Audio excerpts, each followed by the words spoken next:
Our dreams tell us something about ourselves. There are days when we don't get dreams, and there are days when we sleep, we get nightmares or we get some sort of hidden things in our dreams. Back then I used to get a lot of nightmares and sometimes I would get really confusing dreams. And I started to realize the stuff which I have been watching before sleeping or in general, like let's say I'm walking and I saw some quote or I saw some image and it would end up in my dream because our mind is noticing everything, especially our subconscious mind. You don't realize it. Say you're talking, okay, and you're talking to a person, but you can hear that noise going around. And eventually, when you go so deep into that talk, you can also start to unhear some stuff which is going on. So this mind is really powerful and we need to understand it to master ourselves. We need to understand how we work. When we buy a new thing, we have a manual script for it, right? This is how it works. This is when you need to charge it. This is how, XYZ. But with us, nobody teaches us how to know yourself, how you work, how you get recharged, how you get drained. Nobody tells us this. So we're going to be discussing this in this video. Step number one, start using more words from the vocabulary. Like sometimes I'm not feeling sad, I'm feeling irritated. Sometimes I'm not feeling irritated, I'm feeling distressed. I always used to say, whenever I used to be anxious, okay, I used to say, I'm feeling sad. I don't know, I'm feeling weird. You're just not feeling unhappy, you're feeling anxious. There is a difference between it. This is how you start labeling your feelings with the correct words. I didn't know this term called procrastination. I used to be like I'm lazy. I used to be like I'm tired until I learned this word. Procrastination has nothing to do with being lazy. Procrastination is a state of mind. Start educating yourself on these kind of words.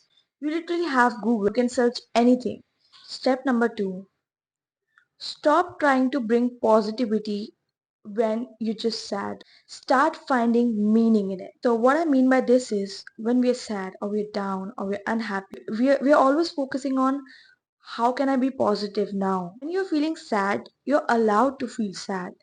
When you're feeling irritated, you're allowed to feel irritated. When you're done feeling it, ask yourself, why am I feeling this way? Start to find meaning in it. Okay, question yourself.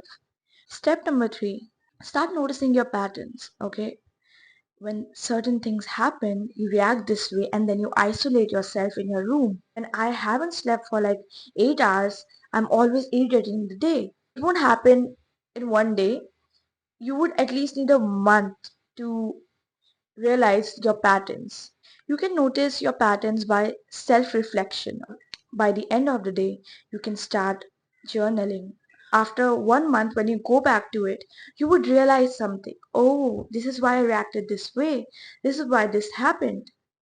Everything would start to make sense. Step number four, stop being a perfectionist. I'm not saying you don't have to do things from your heart, but stop expecting a perfect result from yourself all the time. I'll start my YouTube channel when I have a professional camera, when I have a professional mic and stuff, because you want to be perfect and you want to do it when you're perfect.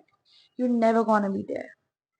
You eventually need to start doing things and you'll eventually become perfect. Step number five, happiness is not found, it's created. So you need to create it in whatever circumstances you are in. So you need to realize that your happiness is here, okay? No matter what happens, no matter how many materialistic things you have, shouldn't be the reason of your happiness. Step number seven. Imagine somebody got a big scratch in her hand. You would want to take that person to a hospital to get a band-aid or anything like that. But when something happens to you, you're not taking any action. You're like, oh, it's fine, it's just with me. I'll just put it on my own. And I used to be one of those people.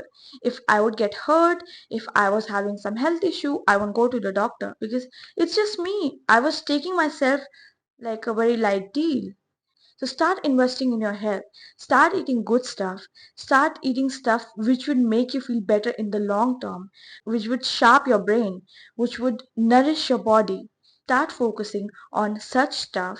So whenever you're feeling anxious or when you're feeling bad, you are at least fulfilled by your health. If this video helped you, I'll be really grateful if you like it and subscribe my channel.